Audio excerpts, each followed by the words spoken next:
Greetings, everyone. My name is Emily Louie, and on behalf of Campbell Company, I would like to welcome you to higher education and COVID-19, sharing challenges, successes, and advice. We want to thank all of you for joining us today and hope we can provide some relief during this difficult time. Before we begin today's presentation, I'd like to quickly go through some logistics for those of you who may be new to our webinar. First, other than GoToWebinar that are running on your computer. With a touch. And if you experience any visual, please contact GoToWebinar at the number on your screen. And we'll We do welcome questions throughout the webinar, so please use the questions box in the GoToWebinar control panel that should be on the right side of your computer screen. We will also hold time at the end of the webinar for Q&A. Presenters today, Communications Senior Consultant Christina Black, Senior Consultant Caitlin Bristow, and Senior Consultant Elizabeth Suffredin Boyle.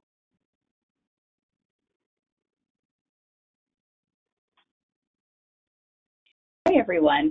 This is Christina Black. I'm a senior consultant on our communications team at Campbell Company. I've been with the firm for about 5 years now, and before that, I was in higher education for about 10 years. Most recently, I worked as assistant director of the Gen 1 Theme House, which is a living learning community for first-generation Pell-eligible college students at University of Cincinnati, and that's where I'm based today, Cincinnati, Ohio. So very glad to be a part of today's conversation. Great, thanks, Christina. This is Caitlin Bristow. I'm a senior consultant with Campbell Company. I've been with the firm for almost 6 years now. I am a lawyer by training, so I graduated from St. Louis University Law School, where I did a lot of nonprofit work and also worked at the Children's Hospital in St. Louis there. Since joining the firm, I've focused a lot on our higher education practice, which I now co-lead, and I've done a lot of work in our alumni engagement sector, so thinking about how to work with universities on assessing their alumni engagement efforts moving forward. So I'm really excited to talk with the group today about the challenges that we're having related to COVID-19 and think about what some of the strategies are that we can employ to move the fundraising efforts forward. Hi, I'm Elizabeth Suffredin Boyle. I've been with Campbell Company. I'm a senior consultant about 3 years. And we should mention probably our locations. I'm currently in the Chicago office, but in those 3 years, I spent some time in our Bay Area office as well, out in San Francisco, but I'm back in the Chicago office. And Caitlin Bristow is also in Chicago, and Christina, you are in the Midwest in Ohio.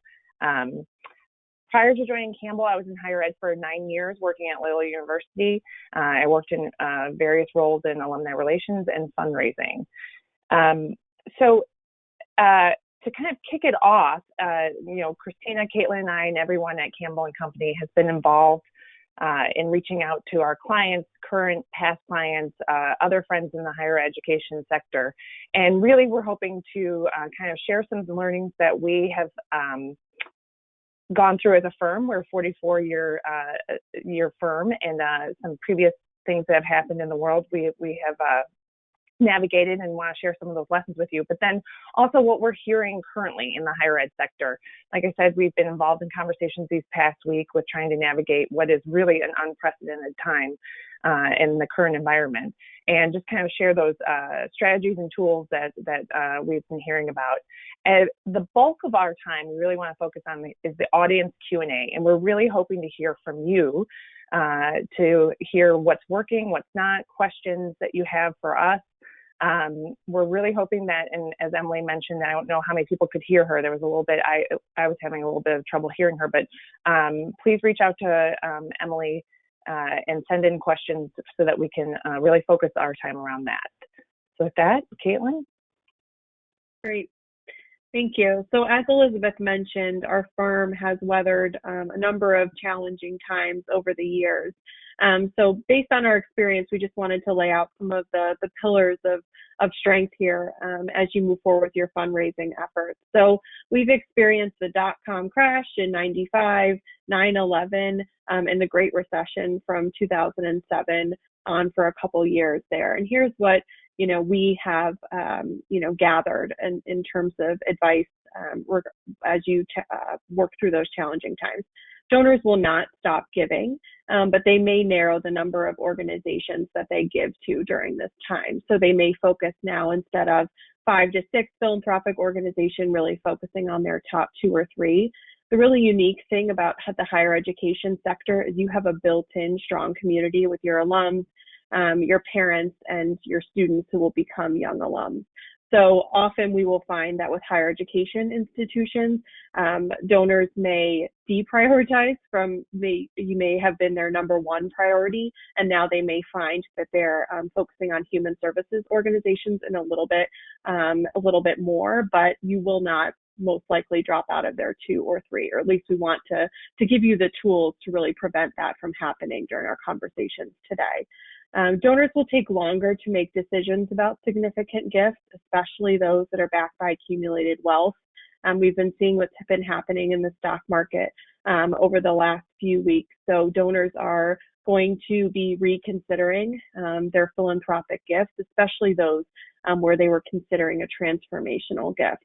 So, all fundraisers are going to be, continuing conversations with those donors, but we might see that there may be more not now answers as opposed to never answers. So just staying in close communications with your donors over the next weeks and months will be really important. And we'll also talk about how we can build out the mid-level donor pipeline so that we can account for maybe some of those lags in those transformational gifts. In our experience, almost 95% of the campaigns that we worked with during the recession met or exceeded their goals. There were instances where the timelines had to be expanded during those times because individuals were taking a little bit more time to make those transformational gifts. And that 5% of campaigns that didn't meet their agreed upon goals were in trouble prior to the recession. So there was issues with leadership. They hadn't filled their pipeline. They hadn't built relationships with the top of the gift pyramid. So there were other reasons why those campaigns didn't succeed. And organizations that stay in close touch with their donors, especially those mid-level and major donors, will fare better than those that don't. So organizations are out there right now asking for funds. So you as higher education institutions and leaders within those institutions need to keep those lines of communications open. And I hope that we're able to provide you some tools today, really tactical advice on how you can shift or pivot the content that you may have been planning for, but also expand the content communications over the next few weeks so your donors have a place to feel a sense of community during these challenging times. Great. Next, what we want to do is just give you an impression about what we're hearing from colleges and universities at this time. And we're hearing these sorts of things again and again. So my guess is a lot of this will probably sound very familiar to those of you who are joining today's call. So first and foremost, really this should go without saying, colleges and universities are doing everything that they can to prioritize the health and safety of their communities. And really every impact, every change that you see on the rest of this list kind of springs from that, from some of the decisions and changes that have had to be made to respond and preserve the health and safety of these communities.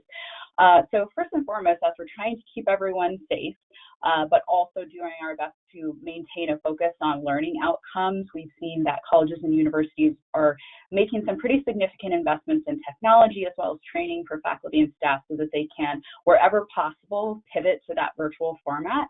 And donors are really, in some cases, stepping up to address some of the emergency needs that we're seeing at this time. and really it's drawn attention to the profound need that we're seeing on campuses across the country. In some cases, students who are now having to leave campus may be experiencing homelessness, may be facing food insecurity, may not have access to technology to participate in virtual learning opportunities. So what we're seeing is donors really becoming aware of that need, and when it's clearly communicated, they're really stepping up and investing in those emergency funds to address that need and to fill that gap. Another thing that we're seeing, current seniors, so those who are getting ready to become alumni, as well as prospective students, those who are looking to select their college and university right now, are facing unique challenges that are quite profound. So for seniors, their questions are, how do I finish my degree? What happens around commencement? These are also obviously impacting faculty and staff. They try to navigate these questions. These are also those same students who are going to become young alums. So engaging them around some of those key benchmarks like commencement has become a moving target and an ongoing challenge. For prospective students, obviously this is the time when current seniors in high school are thinking about where they want to go next year for their college and university, so that decision-making process has been quite disrupted. Not to mention, this is spring break time is popular for juniors to start to do college tours, and those options are obviously off the table right now. So the challenges are significant, and universities and colleges figuring out how to address them is something that's an ongoing challenge. Related to that, there's obviously severe financial implications for all of that. So to simplify it, there's obviously unforeseen costs, including the investments in technology that we mentioned before, as well as the student needs, but also challenges to revenue. And this includes tuition-based revenue, any refunds for housing, dining plans, things like that colleges and universities are having to make at this time. But also in the longer term, thinking about how do we maintain that donor pipeline, how are we engaging with young alums in particular to make sure that we have a healthy pipeline going forward, and therefore have a sustainable financial picture. So the financial ramifications are quite significant. Also thinking about, again, engaging alumni over this next 6 months or so when campus events are just not an option. So how are we pivoting to virtual formats where possible, and how are we maintaining meaningful connection during this time? And then lastly, when it comes to communications, strategies, content, priorities, all of these are having to make significant pivots. At the very least, we're seeing changes. In some cases, communications calendars are kind of being thrown out the window altogether. So all of us are figuring out kind of how to build this plane while we're flying it and adapt strategies and content as we go. So all of this, I'm sure you all have encountered, so I don't want to belabor the point about challenges. I really want us to turn now to thinking through what are some of the strategies and solutions that we can use during this time. So with that, I'll hand it over to Caitlin. Great, thanks, Christina. So as Christina mentioned, we want to think together about some of the strategies that we've seen our clients and institutions across the country utilizing right now. And something that we always talk with our clients about is how to engage digitally, right? How to use social media, how to get creative and really bring our engagement strategies to the community, as opposed to more traditional engagement strategies have been alums and parents and students coming to the institution. So how do we make that shift? And I think that this will really benefit institutions in the long term, because there will be more options for engagement. So communications during this time is really key, but your content and your messaging is going to have to pivot. So Christina is going to talk a little bit about how you think tactically about making that communications and messaging pivot, but you might consider coming together as a fundraising team. So fundraisers are good communicators by trade. So if you come together and think about how you might communicate differently and form partnerships across campus, that there may be more of an opportunity for that now than there has been in the past. You may have more of an opportunity to partner with your marketing and communications arm of the university to create new content. So just opening those doors and seeing what you might be able to do that's a little bit more creative. So some things that we've seen, repackaging some of the lectures or guest speakers that you've had previously on campus during the year that may not have been broadcasted through a digital format. There's an opportunity to engage the community in that way. Bringing some of the lectures that are being done digitally right now to the community. So there are some universities across the country that have made specific classes curated by faculty for alumni, but maybe there's just an opportunity for you to do that in an ad hoc way over the next few weeks and just offering some lectures to your community for free. And then there's an opportunity to highlight your alumni. We're going to talk a little bit more about this as we move along because inevitably you have alumni that are on the front lines in one way or another during this time, and so really highlighting them through different ways. So considering starting a podcast, that's something that we've seen universities and colleges do now, thinking about interviews, doing that remotely. If you are a religious institution, you can think about bringing your masses online or spiritual reflections. We've seen alumni gravitating towards that, especially given the times that we're in right now. So digital communication and social media are important now. People have their phones on them even more than they probably did in the past. So thinking about the content that they're seeing from you on a regular basis is important. If there are people across campus that haven't felt as comfortable going on social media platforms in the past, now they're digital whether they like it or not. So there may be an opportunity to highlight them in some way. We've heard from alumni and from parents that they want to understand in a little bit more depth how students are learning during this time. So if you're able to share a learning story that's positive on your social media platforms, that might be a good way to continue to bring the community close and let them know how you're responding during this time. Colleges and universities always have a giving day planned, usually in the spring from our experience. So we would recommend still moving forward with that giving day, but again, thinking about the messaging, maybe you focus on your emergency relief fund that organizations have started to support those students that Christina was talking about that are at higher risk. And also just digging into a little bit more to the social media piece. There's an opportunity to use the live function on both Facebook and Instagram. Again, thinking about how we highlight healthcare workers, people who are on the front lines, and short stories, whether that be on the feed or through a live interview if possible. Highlight professors and staff. And again, you can highlight multiple people per week, so you're just going to have to kind of ramp up the social media presence, maybe more so than you had planned in your communication strategy for this year and for next. And we've seen universities really brag on the COVID-19 work that they're doing. So, whether that's creating masks for hearing impaired, that we've seen students at Eastern Kentucky University do that, and then Duke has found a way to decontaminate masks. So they've been really sharing those positive stories with their community. We also think that there's a really good opportunity here to get creative with your virtual engagement. Again, taking your engagement strategies to your communities.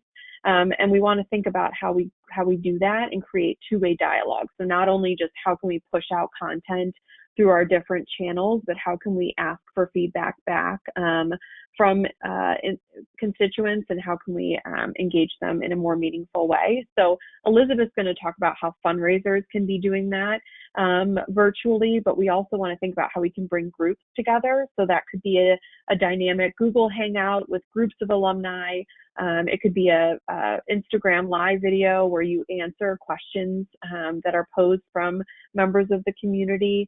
And we've also heard stories, Elizabeth can speak from personal experience, where alums are putting together informal Zoom reunions, where they come together and chat, and advancement can find a way to harness those activities that are happening and find a way to help alumni continue to connect during these challenging times.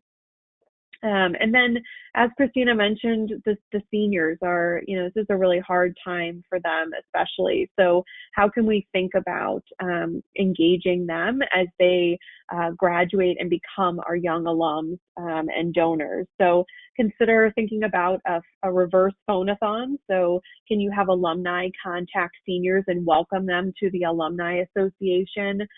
Is one idea that you can engage those seniors and get them excited, even though that they're probably disappointed that they're missing out on senior week and commencement and those types of events that are more traditional.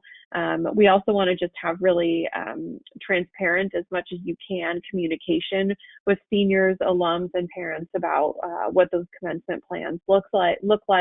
Are they going to happen in the fall alongside homecoming and other reunion classes? So just being transparent as you think about that.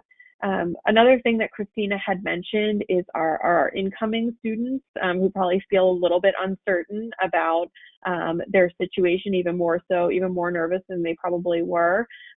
So I know my alma mater has reached out to me to make phone calls to incoming students or send emails, just sending them a note, congratulating them on their acceptance and their plans to join the community, and just sharing some anecdotes about my experience as a community member. So just thinking again creatively about how we engage, and I'm sure you all will be able to share some additional things that you're doing right now, but these are some of the things that we're hearing from our clients.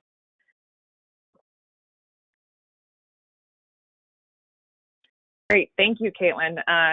Caitlin referenced that I was part of a very organic college reunion, that somebody was using the time to clean out their closet, found some old photos from college, and it started a text thread that ended up being a Zoom reunion with about 15 people that I had not seen, some of them since college. So, there's ways to kind of maybe repackage the yearbook photos that you have around. You can, push that out to your social media channels and invite people to tag people. And it just was a really fun time that would not have happened without this. So I think they're really great strategies that Caitlin mentioned. So looking at fundraising, as Caitlin mentioned, what we've learned from previous challenging times, we want you to stay in contact with them. You may have to, change and pivot. You'll hear us all talk about pivoting, because I think we've all been asked to do that drastically in our lives, and we're doing it here as well. So we've seen a lot of people who, regardless of whether or not they were in active solicitation strategies, are looking at their portfolio and shifting to care calls, just reaching out to people in your portfolio saying, hey, here's how we're navigating this really challenging time on campus and what we're doing, but also how are you doing? We're thinking of you. Any touch point, people are looking to be connected to their communities. And so still actively working your portfolio is something that you can do, and you can do it with care calls. And for the clients that we have had do this, we've heard great, really positive feedback that people have appreciated being, checked in on and hearing a quick update about what's happening at the university. This is a great time to lean in on cultivation and stewardship. Caitlin mentioned a lot of really great strategies around repackaging lectures or other tools, and use that as an opportunity. Maybe if you hadn't contacted a person in your portfolio and it's a cold outreach, an individualized, personalized outreach by you right now would be welcome. So we're recommending really lean in on cultivation and stewardship. Make any ask as specific, responsive, and urgent as possible. Christina's going to go more in depth on this, but people want to know how they can help. People are looking to volunteer and to help. And so if you have an emergency fund that you need to fundraise for, be really focused on what that ask is, and really be mindful of the sense of urgency, and there's donor fatigue can happen. So be very mindful and focused on how you're approaching that. With less travel and less meetings, there's more time. So, cleaning up the database. This is a project that is always on a list of things to do. So, can you do that coding project or scrub your portfolio? This is a really great time to kind of focus on that. Develop more in-depth strategies. This is another great time to, talk with your colleagues and just really develop out those strategies for when this does come back and we are able to see people in person. Caitlin talked a lot about this, partnering with faculty. We've seen some really great creative ideas. If you have content experts, this is a great time to start. I've seen some LinkedIn Live series where every Wednesday there's a different faculty member that is touching on somehow, something related to COVID-19. And then also admissions, reaching out to them. No campus tours. Are there different ways that you can partner with them? What are they doing differently? Reaching out to those departments, as Caitlin said, marketing, how can you partner together during this time? And then Caitlin touched on this too, checking in with recent grads and loyal annual fund donors. Recent graduates, this is going to hit hard. The job market is probably going to be very challenging for them. I was at Loyola during the 2008 recession, and that was a significant part of our outreach was just, I was at the law school, which was a school particularly, or a career path particularly hit by this with regards to job market. So staying in touch with them and, hoping to make those connections for them as you go forward. So those are some of the fundraising priorities. Christina? Thanks, Elizabeth.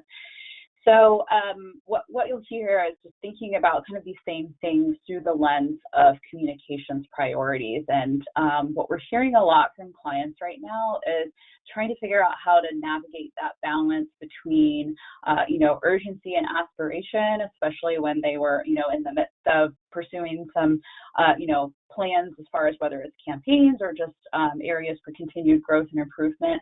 But then obviously needing to acknowledge the need and urgency and pivot, as we said, to address that. So what you can think of these three steps as a kind of your communication strategy in order of priority. So step number one, you need to make sure that you are informing your community. First and foremost, providing just basic information on how you're responding, making sure that all members of your community can easily access information about your response and how you're keeping folks healthy and how you're keeping folks safe. And then you want to make sure that they're informed in a more detailed way about your ongoing response and the proactive solutions. And this is a lot of the same things that Caitlin and Elizabeth have mentioned. I've seen some really great things on social around, here's a student from our social work program, and they're jumping to respond for food insecure populations in our community. So here's how this particular program is responding. So a lot of those are, number one, giving that basic information to your community, but number two, as Elizabeth said, leaning in on cultivation and helping folks to continue to feel engaged and continue to feel informed about how your college or university is responding as we move forward. Next, you want to make sure that you're thanking folks. It's very critical always, obviously, to acknowledge and thank your donors, but this is that time when we can really lean into what we refer to as time, talent, and treasure. So you're not just acknowledging and thanking those folks who are giving to the emergency fund or continuing to support your campaign, but you're thinking about the members of your community who are really going above and beyond, giving their time, their energy, their expertise to address this challenge, both for your college and university and for the community. There's clearly lots of examples that all of us are seeing in the news right now. This is your opportunity to really highlight that, help your folks to feel that they're an important part of the community and to feel a sense of pride in their college and university. So in that sense, this is both for stewardship purposes, but it's also for cultivation purposes. And it's really critical that we do this right now. And then you'll notice that the last thing on this list is ask. It's not to say that you shouldn't ask, but you want to make sure that you're doing due diligence around informing and thanking folks before and just as much as you are asking, and that helps to achieve some of that balance. Now, when it comes to an ask, this is where it can be very, very challenging to walk that fine line between seeming perhaps opportunistic, again, veering into the territory where folks are experiencing donor fatigue. And the way that we avoid that, but instead lean into being proactive, being responsive, and being the community that's there for folks, is to definitely make sure that we're being very clear and specific about opportunities for giving. And this applies really at all levels. So, for example, if you're in the process of cultivating or soliciting someone who is more at your major or leadership gift level, this is an opportunity to go into great detail about how support for XYZ research program is critically important at this time. Or, here's a professor that's working on this particular project. Again, the example that I gave earlier about student in the social work program who's responding. There's lots of very specific examples that you can provide for leadership and major gift donors that help them to see clearly the benefit and the impact of continuing to support your community at this time. The same is true for broad asks. And this is where I have to be honest, I have seen some colleges and universities falling a bit short. So, going back to Caitlin's mention earlier about some of these giving days, which are popular in the spring, I've seen that colleges and universities are moving forward with those, and we would advise that you do so. However, you're going to have to revise your communications plan around that. There needs to be some acknowledgement of the current circumstance, and if you move forward with just that general ask without any acknowledgement of that context, that is where it starts to come across as tone deaf, especially when you consider the fact that this broad-based audience, many of these folks are feeling very significant financial impacts as a result of this crisis. So it's very critical that you do continue to make the ask, but that you do so in light of the current circumstance and tailor your messaging accordingly. So with that, I think we are ready to move into some conversation and questions. Great. Thank you all so much. Before we get started with Q&A, I know there were some audio issues initially, so I just want to make sure that you can all hear me. Okay, great. So we will now be taking audio questions, so please send them through the questions box and the GoToWebinar control panel. We also invite you to share your experiences and how your organization has been responding to COVID-19. So with that, let's get started. This first question is for you, Christina. In addition to crisis communications related to COVID, our university foundation is planning materials for the other side of COVID, namely fundraising for scholarships and the financial challenges new and returning students will face in the fall. Can you please provide guidance for this work?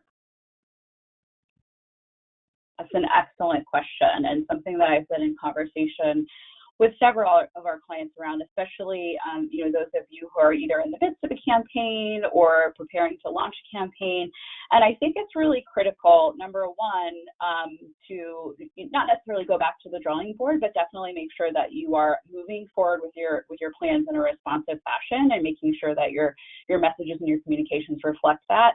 And I do think that it depends on the type of priority that you're pursuing. So the examples that are listed in the question are more in the space of scholarship, student aid, financial support, that sort of thing. These are not new needs, but what we are seeing is an increase in those needs, as well as more awareness and understanding about why those things are important and kind of more of a face to those things. So what I would recommend is moving forward, this is one of those areas where the old adage in creative writing of show, don't tell, I think is really critically important. And being able to gather some of the stories about how students are weathering this impact and why the financial support has been so important and will be so important, and helping them to maintain their education going forward, I think is really important. So type of profile or in-depth portraits of students who are impacted, and that can be tremendously important. The other thing that I would advise you to do, this goes back to our point about partnering with other folks on campus, whether admissions, student affairs, etc. You want to make sure you are gathering data now. We want to be able to demonstrate need. So be able to say, we had X number of students experience financial hardship as a result of COVID-19. We were able to provide Y dollars to help them address that need. And as a result, the percent of them were able to be retained in the fall in spite of experiencing that challenge. So making sure that you're able to quantify what that need is and how you're making that difference will continue to help your donors to understand why it's important and to feel confident in making an investment in that area. I'll also add beyond that many colleges and universities are thinking about moving forward in capital priorities, or thinking about how can we inspire greater investment and endowment. And it's possible that moving forward in this next 12 to 18 months, that those will continue to be important priorities, and there may actually be increased opportunity in those areas. So, for example, perhaps the cost of a construction project is decreased as a result of, changes in the stock market, et cetera, et cetera. So we don't really know where that's going to land, but we do know that donors will have questions around that need to be answered. So it's important that we be ready to pivot. We be always responding and gathering information as the situation changes, and be ready to kind of answer questions for donors about why can we afford this now, and why does this continue to be a priority.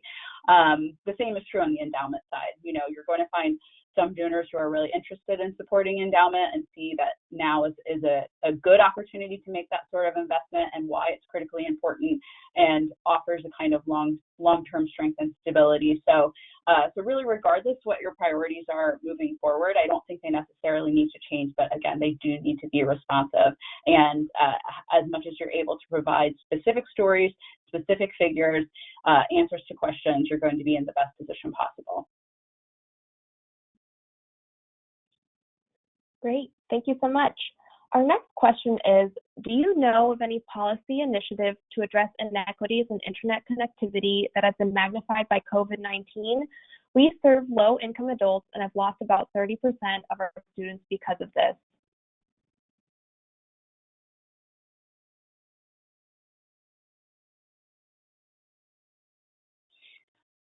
So I don't personally know of policies specifically responding to that. I will say that our firm has put together a fact sheet about recent legislation in response to COVID, and I know that we sent an email out to the listserv. I believe that was this morning, and we continue to monitor that situation. So unfortunately, I'm not aware of any policy around that specific area. Caitlin or Elizabeth, or have you heard anything? I'm not aware of any policy, Christina, but I think that there are community foundations in particular that are thinking about these issues, that are partnering with larger organizations, especially in cities like we've been hearing it in Chicago. So they are thinking about those needs that come from the broader community, but also can affect colleges and universities and low-income students. So there may be an opportunity to think about what some of your community foundations or larger organizations are doing to combat that and partnering with them. But again, yeah, we'll continue to keep you up to date on policies as they come about. Great, thank you. Our next question is, what are your predictions on hiring or expanding development staff in higher education given the current pandemic?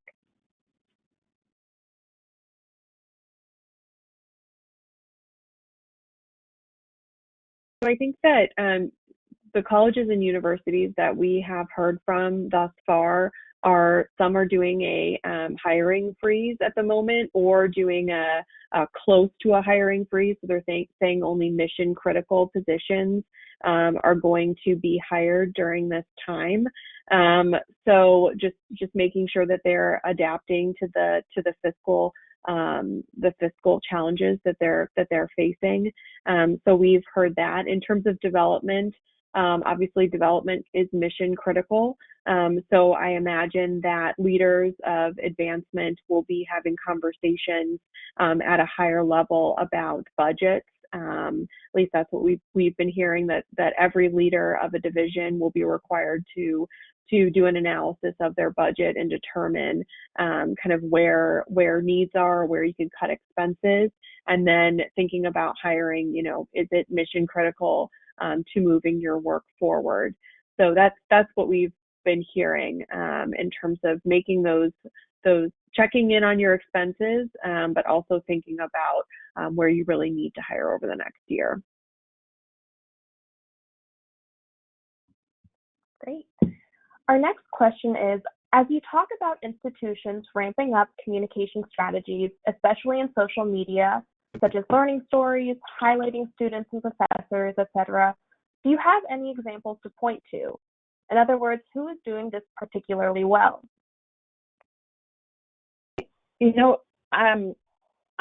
Duke University, my husband went there for business school. So that is one of the ways I found out about it. They are doing a LinkedIn Live series every Wednesday. And I know they had someone who gave tips for working from home, another person who was a finance professor who, talking about the markets. I think, it's established time and place.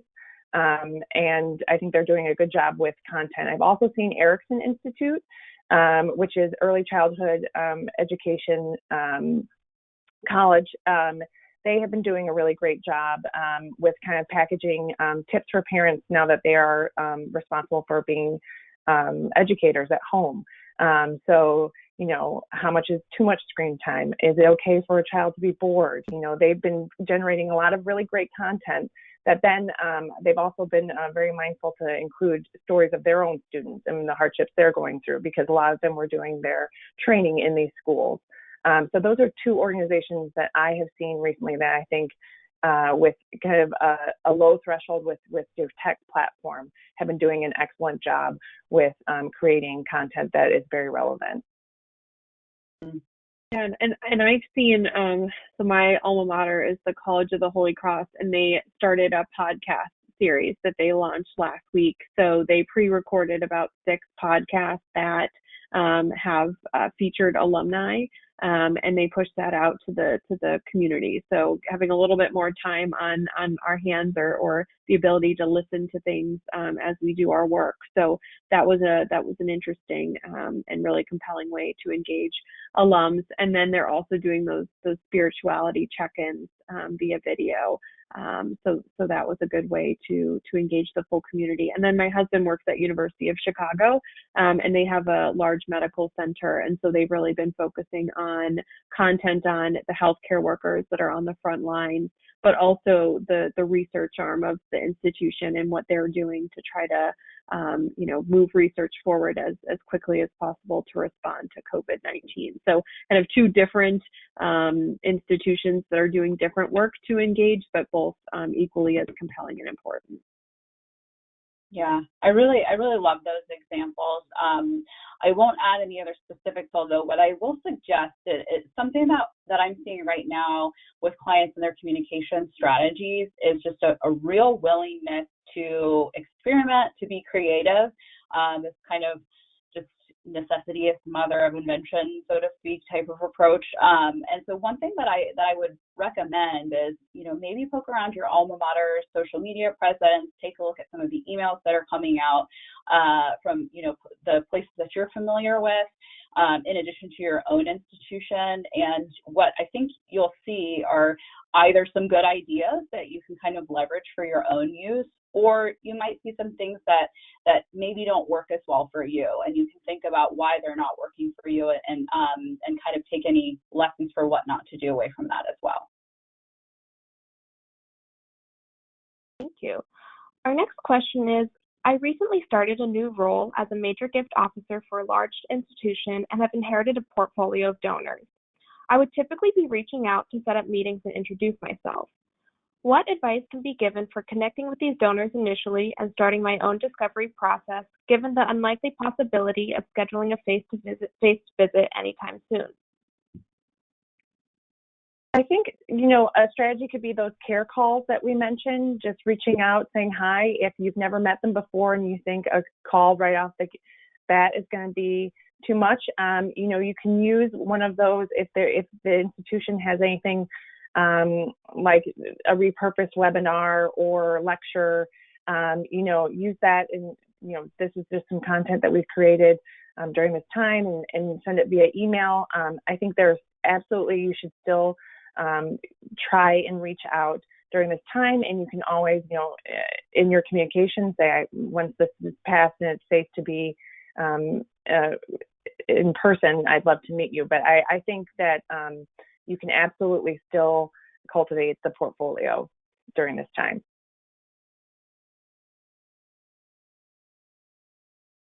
Something else to mention. Yeah, go ahead. Something else to mention on that front. We've talked a lot about the importance of establishing partnerships with folks across campus. So I think this is also a good opportunity for you to reach out and introduce yourself to folks who will be your campus partners moving forward. Remembering that obviously we're all on the same page right now. We're all going through this together. So both, your folks in your portfolio as well as your coworkers on campus are going to understand what you're facing and are probably going to be more amenable to that sort of virtual outreach than they typically would be. Great. Our next question is, how do you recommend approaching online small dollar donors in this time? We're trying to be considerate and not making asks since many may be experiencing financial hardships, but a lot of fundraisers recommend we keep asking.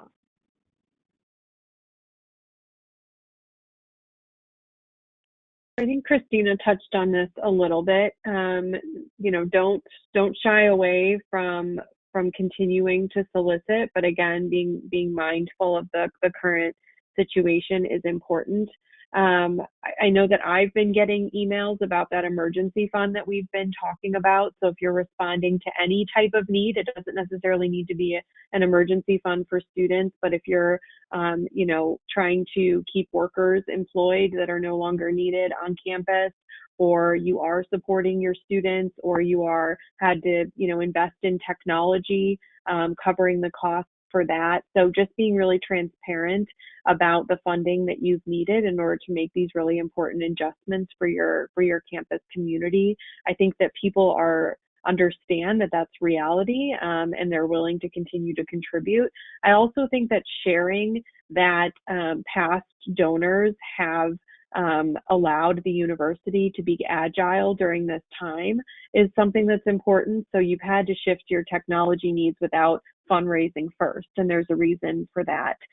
You were able to pivot and support students who needed transportation home or continue to live on campus in some scenarios because you've raised money and were able to pull from your endowment, do a special pull from endowment. So I think there's an opportunity to share that previous donors of any size have contributed to your current being able to react positively in these times, and that there's an opportunity now to help with additional funding needs moving forward. So just if you're able to have funding that's relevant to these times, I think that's an important message to share, and I don't think people are going to shy away from continuing to support you if they can. Yeah, so I won't belabor the point about the need for specificity and making a clear connection. I think that we've covered that and we understand why it's important, but I will address why it's important to keep asking. So number one, there's the obvious fact that we want to continue bringing in as many dollars as we possibly can, especially right now as institutions are experiencing financial hardship. But there's also what the ask signifies to the community, even if they're not able to currently give. You want the members of your community, your alumni, your students, your parents, prospective students, et cetera, to see that they are a part of a community that will be there for them no matter what. So making the ask right now in a sensitive and specific way demonstrates to the folks who see that ask that you're an institution who cares.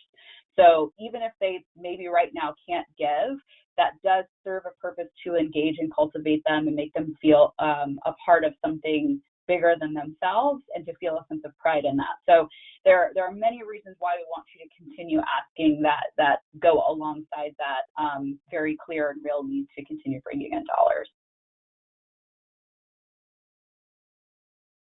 Great. So I'm going to be asking our last question. If you do have any questions, please send them through now. This question is, we are in the middle of our strategic planning process. It's become clear that this crisis would impact our goals. Should we stop and pick up again later, change our goals, or something in between?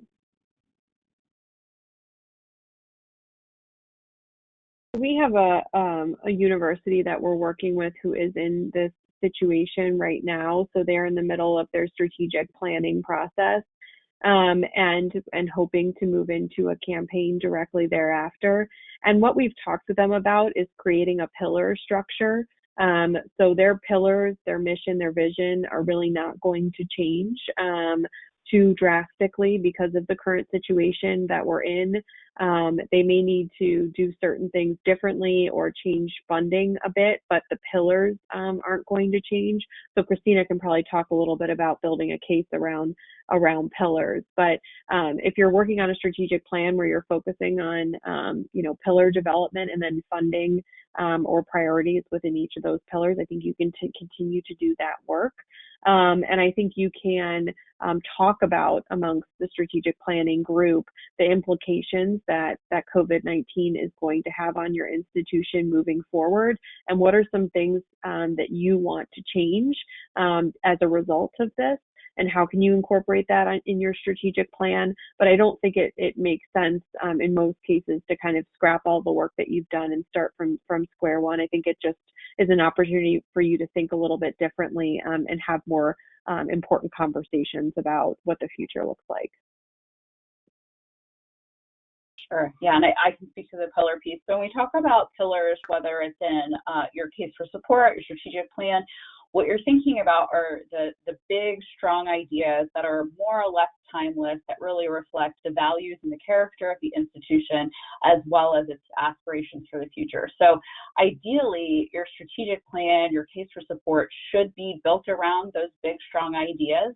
And you ultimately will have to think about how the details are impacted, whether that's specific funding priorities or quantifying different goals that go along with that strategic plan will obviously need to be responsive to our current context. And for all of us on this call, it is just too soon to know what that looks like for each of your institutions. So obviously there will need to be some response, some changes, but ideally, that planning process would have been built around some of those core values, those core principles, and those are things that really should not change moving forward. They should just be adapted and respond to some of the changes that we're seeing. Great. Well, thank you all so much. And with that, we just want to thank you all for joining us today. We also encourage you to visit our COVID-19 resource page where you can read our advice, review resources, and schedule a free consultation with us.